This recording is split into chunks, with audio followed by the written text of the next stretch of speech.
मुझे Mrs movie की एक बात अच्छी लगी और एक बात सही नहीं लगी। पहले अच्छी बात, जो भी दिखाया गया है वह बहुत ही रियल है।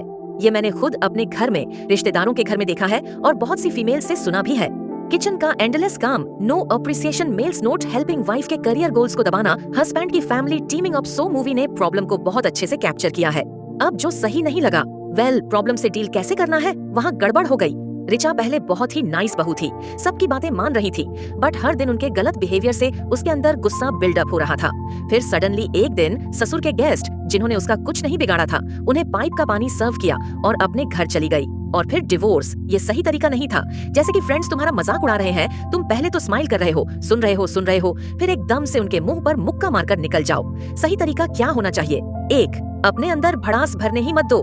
जिस दिन प्रॉब्लम हुई उसी दिन बात करो। सॉल्यूशन निकले या न निकले, लेकिन अपनी फीलिंग्स रोज बताओ। 2. अगर नहीं सीन हो रहा तो मत करो कंप्रोमाइज। साफ कह दो कि सुबह जल्दी नहीं उठूंगी, आज खाना बाहर से मंगवाऊंगी। क्लियर डिक्लेयर करो कि मैं टीचर की जॉब ज्वाइन कर रही हूँ। झगड़ा करेंगे तो करने दो, तुम बस अंदर से पक्के रहो। 3. जितना हो सके बस उनसे तमीज से ही बात करो। टाइम के साथ अपने आप उन्हें समझ में आ जाएगा कि जबरदस्ती नहीं चलेगी। अल्टीमेटली वो आपके साथ एडजस्ट भी कर ही लेंगे, क्योंकि डिवोर्स वो भी नहीं चाहते। लेकिन ऐसे कुछ केस भी होंगे जहाँ ये सब करने के बावजूद भी वो बिल्कुल न बदले या और ज्यादा टॉक्सिक हो जाए। ऐसे मामलों में डिवोर्स करना जरूरी हो जाता है।